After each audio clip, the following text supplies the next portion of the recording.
Une fois de plus, je dis un grand salut à nos amis auditeurs, auditrices de la radio L'Amandier-Fleury. Je vous rappelle que vous pouvez retrouver le lien de la radio tout en bas de cette vidéo.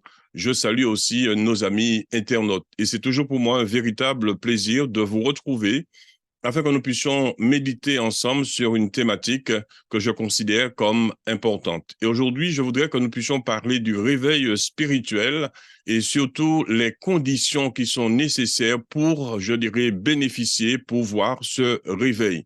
Donc, réveil spirituel, les 4 conditions sine qua non. Tout d'abord, il est important de considérer que si nous voulons véritablement voir, connaître, savoir qu'est-ce que c'est que le réveil spirituel, nous devons revenir, je dirais, à l'enseignement de nos pères, à ceux qui ont véritablement participé à des réveils tout au long de l'histoire de l'humanité. Et je voudrais citer 4 personnages, 4 personnalités qui, à mon sens, peuvent nous aider à comprendre qu'est-ce que c'est que le réveil. Souvent, c'est vrai que nous parlons de réveil spirituel, mais en réalité, nous devons revisiter, je dirais, les anciens, ceux qui ont véritablement participé au réveil spirituel tout au long de ce siècle passé, afin que nous puissions trouver, je dirais, les outils nécessaires pour pouvoir justement bénéficier de ce réveil. Et pour moi, il y a 4 personnalités importantes, notamment Charles Wesley, qui, à mon avis, est un personnage très important pour nous si nous voulons comprendre qu'est-ce que c'est que le réveil. Charles Wesley, c'est 1707-1788. Un autre personnage important, Charles Finet, que vous connaissez sans nul doute, qui a écrit notamment un livre qui s'intitule Les réveils religieux. Donc, nous comprenons que si nous voulons comprendre qu'est-ce que c'est qu'un réveil, nous sommes, je dirais, dans la nécessité d'aller revisiter, je dirais, l'enseignement de ces hommes. Donc, je parlais de Charles Finet, qui a écrit ce livre, Les réveils religieux. Et notamment, il a aussi écrit un petit livre qui s'appelle Le feu du réveil. Donc, nous comprenons que si véritablement nous voulons savoir qu'est-ce que c'est qu'un réveil, nous sommes dans la nécessité, comme je disais, d'aller visiter, d'aller lire, je dirais, l'enseignement de ces hommes. Un troisième homme, à mon avis, qui peut nous aider à entrer dans la dimension de la compréhension du réveil, c'est Charles Spurgeon, 1834-1892. Ce sont des hommes souvent que nous avons oubliés, mais qui ont joué un rôle prépondérant. Et si aujourd'hui nous bénéficions, je dirais, de cet avantage de pouvoir annoncer librement l'évangile et de bénéficier de cette vérité scripturaire, c'est grâce à ces hommes qui, dans l'ombre, parfois ont travaillé de manière extraordinaire. Et puis un 4e homme, à mon avis, qu'il faudrait absolument lire, qui a joué aussi un rôle très important concernant le réveil, c'est Mundy. Notamment son livre, un très très bon livre d'ailleurs que je vous conseille de lire, son livre était Pêcheur d'hommes. Donc Mundy, 1837-1899. Donc vous comprenez d'ores et déjà, si nous voulons véritablement entrer dans cette dimension du réveil, la première condition, c'est de pouvoir revisiter, c'est de pouvoir lire ces hommes qui ont participé et qui ont contribué au réveil de leur époque. Et je crois que c'est important de le dire aujourd'hui. Deuxième, à mon avis, deuxième condition nécessaire pour engendrer ce réveil, c'est la question de l'humilité. Et vous allez pouvoir le lire dans 2 Chroniques 7 au verset 14, qui, à mon avis, est un texte essentiel, qui est un texte fondateur, qui nous donne à comprendre l'importance de l'humilité. Et il est dit que si mon peuple s'humilie, et je crois que nous savons pertinemment que le contraire de l'humilité, c'est l'orgueil. Et aujourd'hui, nous avons besoin de voir la gloire de Dieu, certes, mais cela passe par l'humilité. C'est vrai que l'humilité, ce n'est pas l'humiliation, mais à un moment donné, nous devons reconnaître que parfois, nous n'avons pas toujours été à la hauteur et que le peuple de Dieu a besoin justement de s'humilier. Et si nous nous humilions et si nous prions, alors nous allons voir justement ce réveil que nous attendons depuis des décennies. C'est vrai que tout au long de notre enfance, on a entendu parler de réveil, tout au long de notre ministère, on a parlé de réveil, mais nous avons l'impression d'être dans la problématique de Samuel Beckett qui disait « en attendant Godot ». Mais je crois que le réveil n'est pas un mythe, mais c'est une réalité et pour cela, il faut remplir les conditions nécessaires. Donc, deuxième condition, il faut entrer dans cette dimension d'humilité.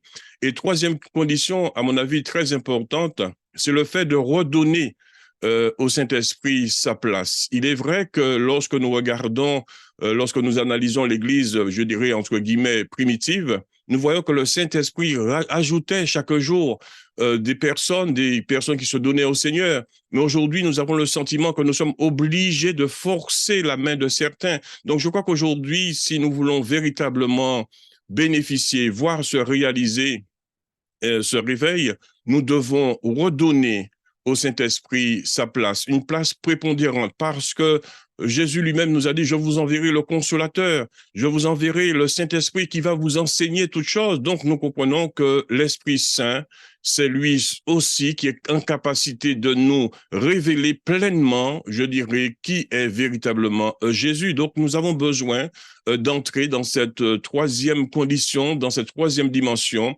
la dimension de redonner à l'Esprit Saint sa place dans nos communautés, dans nos vies, dans nos activités, afin que nous puissions recevoir pleinement, je dirais, la révélation. Donc, nous comprenons que nous avons déjà trois conditions. Première condition, revenir aux anciens, essayer d'analyser leur travail, comment ils ont suscité ce réveil, comment ils l'ont préparé, comment ils l'ont aussi activé, comment ils l'ont aussi maintenu. Ça, c'était la première condition. La deuxième condition, comme nous avons dit, nous avons besoin parfois de sortir de l'orgueil pour entrer dans la dimension de l'humilité, devenir véritablement des serviteurs. Jésus lui-même disait qu'il n'était pas venu pour être servi, mais il était venu pour servir. Donc, nous devons entrer dans cette dimension de serviteur. Et cette troisième condition, comme je disais, c'est redonner au Saint-Esprit sa place, redonner au Saint-Esprit la place prépondérante dans nos communautés, dans nos vies, et parce que le Saint-Esprit nous parlera véritablement de Jésus, et c'est la raison pour laquelle que je dis souvent, nous devons remettre Jésus au centre même de nos activités, et seul l'Esprit Saint peut nous parler de manière extraordinaire de la personne même de Jésus. Nos communautés doivent redevenir non anthropocentriques, mais christocentriques. Nous devons remettre Jésus au centre de nos activités. Et quatrième condition pour terminer, je crois que l'unité fait partie intégrante des conditions qui doivent être réunies pour qu'il y ait un véritable réveil.